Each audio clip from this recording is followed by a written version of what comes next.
साथियों नमस्कार। साथियों सबसे पहले आप एक बार मोहन रंगन साहब का OROP मिलिट्री सर्विस पे डिसेबिलिटी पेंशन एक्स ग्रुप की विसंगति ऑनरेडी नायब सूबेदार की विसंगति सूबेदार की विसंगति अन्य अन्य विसंगति जो भी हैं उनके ऊपर एक वीडियो देखें। साथियों कमेंट करना ना भूलें। जो भी आपके मन की प्रतिक्रिया है आप पक्का आप जो भी आपके मन के शब्द हैं उनको लिखें, कमेंट बॉक्स में लिखें। आपका जो भी सवाल है या कुछ आप अच्छा जानते हैं तो भी आप वहाँ पे लिखें। धन्यवाद दोस्तों। जय हिंद दोस्तों, मैं एयर वेटरन कॉर्पोरल मोहन रंगन चेन्नई से। दोस्तों सबसे पहले मैं सारे भूतपूर्व फौजियों और उनके संगठन वालों को तहे दिल से अपनी ओर से और हमारे जवानों की ओर से धन्यवाद देना चाहता हूं। जो काल हमने जो किया था काला दिवस के अंतर, उसमें जो है पूरे भारत देश से हर एक मतलब कहते हैं ना, कहने के लिए कश्मीर से कन्याकुमारी कहते हैं ना, ये चीज कल देखने को मिला। स्टार्टिंग फ्रॉम जम्मू आरसपुरा से लेके नागरकोइल जो कन्याकुमारी के बिल्कुल नजदीक में है, जो कन्याकुमारी डिस्ट्रिक्ट में है, वहां तक लोगों ने किया, वहां तक लोगों ने काला दिवस मनाया। दोस्तों इसको कहते हैं इमीडिएट कॉल के ऊपर एक्शन। हमारे पास कोई टाइम नहीं था। अगर पहले हम इसके ऊपर काम करते हैं ना, तो न जाने ईस्ट से वेस्ट, वेस्ट से ईस्ट, नॉर्थ से साउथ, हर जगह ये हो सकता था। कोई बात नहीं, अभी ज्यादा देर भी नहीं हुआ, आगे भी करेंगे।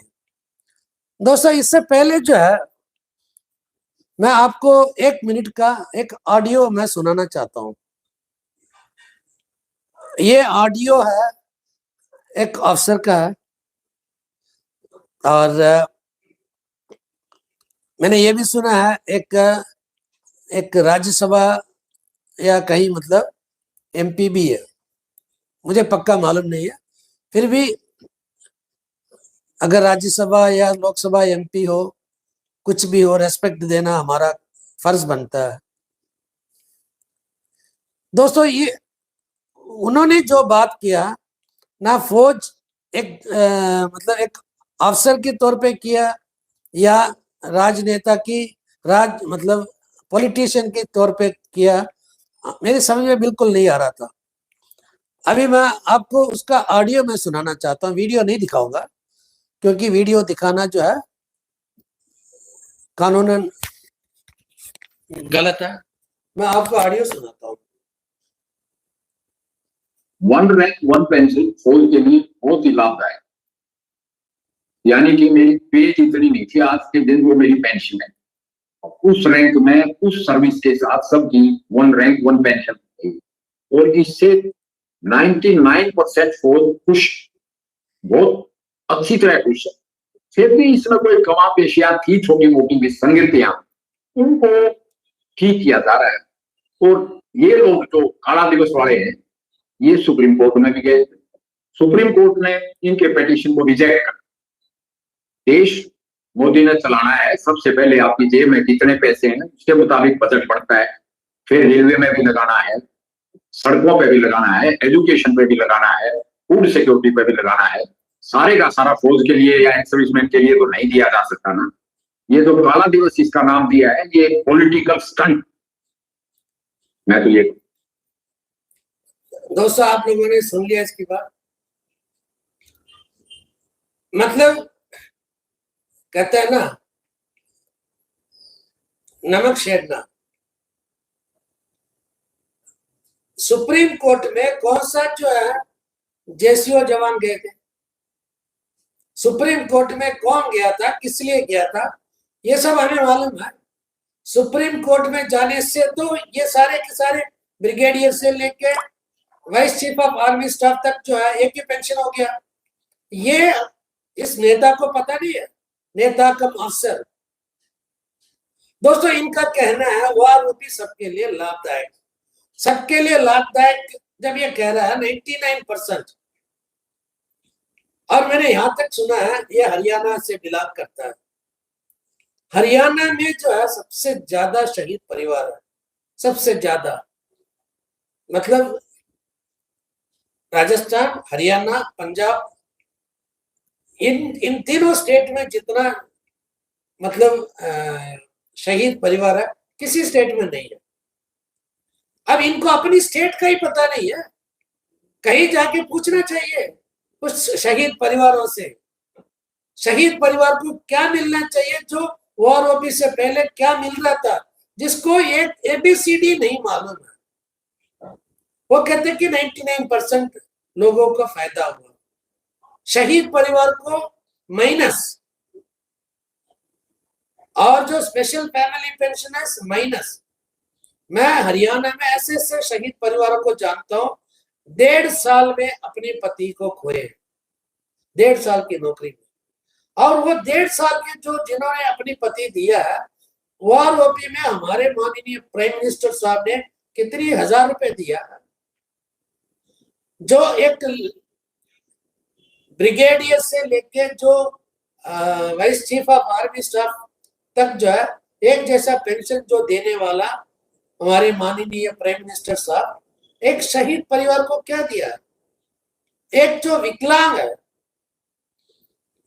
मैं जानता हूं ऐसे से जो डिसेबल्ड सोल्जर्स को जानता हूं 18 साल से 20 साल से बिस्तर में है, जिनका सर्विस 2 साल, 2.5 साल, 3 साल, उनको कितना मिल रहा है?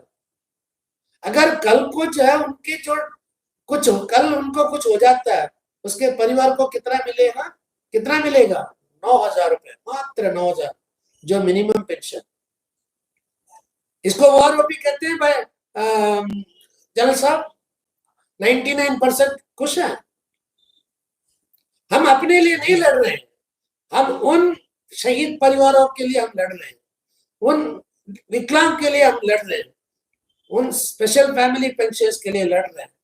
आप जो राज्य सैनिक, मतलब राज्यसभा से अगर आप एमपी है तो आप अपनी एरिया में जाके पूछना, आप जितने भी जो हरियाणा के अंदर सोल्जर बोर्ड है वहां पे सारे शहीद परिवार को बुलाओ और विकलांग को बुलाओ, पूछो कि भाई तुम्हें वॉर ओपी में क्या मिला, फिर आप वो देंगे आपको सवाल, सर आपके सवालों का जवाब वो देंगे। ऐसे हाथ में माइक रख लिया, कोई आ गया तो आपने जो है जिस तरह राज्यसभा लोकसभा में जो मतलब सवाल के जवाब देते हैं, ऐसे आपने बोल दिया, 99% खुश। हम कोई राजनीतिक पार्टी से नहीं, हम तो पहले से यही कह रहे कि कांग्रेस गवर्नमेंट ने नहीं दिया, और मोदी साहब प्राइम मिनिस्टर बनने के बाद ऑनरेबल प्राइम मिनिस्टर बन गया था, लेकिन उनको ये नहीं मालूम था कि वॉर ओपी है क्या चीज। उन्होंने खुद ही बोल दिया कि मुझे ये नहीं मालूम था कि वॉर ओपी में इतना प्रॉब्लम आएगा। हम नहीं कह रहे, उन्होंने खुद ही माना है। आप इसके बाद आपने जो बोला जितना पैसा उतना आपको, जो ना मैं आपको एक बात बताता हूं, इंडियन अफसर्स, इंडियन आर्मी इस दुनिया की जो है पहला नंबर दूसरा नंबर में हमेशा जो ऐसे करते हैं। Indian army is the best army in the world, और Indian officers are best officers in the world. लेकिन जहां तक एडमिनिस्ट्रेशन की सवाल और वेलफेयर की सवाल, वो अपनी पेंशन तक वो नहीं कर सकते हैं सही। ये सच है, ये सच है। अब आप बताइए कि ब्रिगेडियर से लेके vice chief of army staff तक एक जैसा पेंशन कैसे हुआ? आप इसके जवाब दे सकते हैं? आपको यह मालूम है कि आप तो आर्मी से है, मैं एयरफोर्स से हूं। आर्मी में एक ऑनररी नायक जो 1 रुपया कम लेता था वॉर ओपी से पहले, आपने उसको जो है सिपाही कैसे बनाया? आंड्री हवलदार को नायक कैसे बनाया ओआरओपी के बाद? एक रिजर्विस्ट को जो हक मिलना था, अभी मुश्किल से 5-6 हजार रिजर्विस्ट बाकी बचे हैं, उनका हक छीन लिया आप लोगों ने। इसको आप ओआरओपी कहते हैं। 99% खुश। जो एक जेसीओ है वो एसएनसीओ से कम पेंशन ले रहा, आप इसको बोलते हैं। एक सूबेदार है वो मतलब एक्स ग्रुप के नायब सूबेदार से कम ले रहा, आप इसको ओआरओपी कहते हैं। आपको ओआरओपी का डेफिनेशन इतना ही मालूम है, ओआरओपी का मतलब अफसर रैंक, अफसर पेंशन।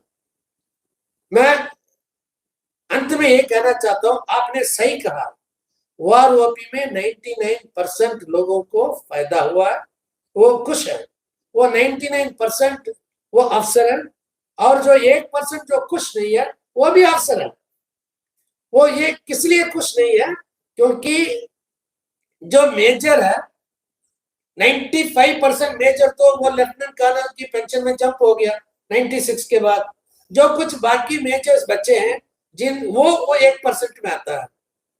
कुछ लेफ्टिनेंट कर्नल ऐसे हैं जिनको जो है 1,10,000 का जो फायदा नहीं मिल रहा वो 1% में आते हैं।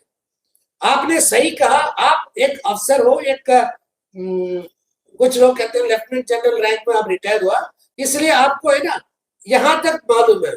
थोड़ा सा नीचे भी आप देखो, सूबेदार मेजर से नीचे भी रैंक है ना, आप जरा यूं करके भी देखो, हमेशा ऐसे मत देखना।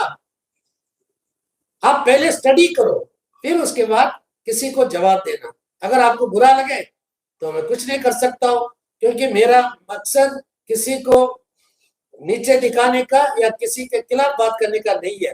लेकिन जो आपने जो बात किया 99% लाभ मिला, वो 99% भी ऑफिसर है, वो 1% जिनको नहीं मिला, जो ना खुश है वो भी अफसर है। आपने जवानों के बारे में आपने बात ही नहीं किया। जय हिंद, वंदे मातरम, भारत माता की जय।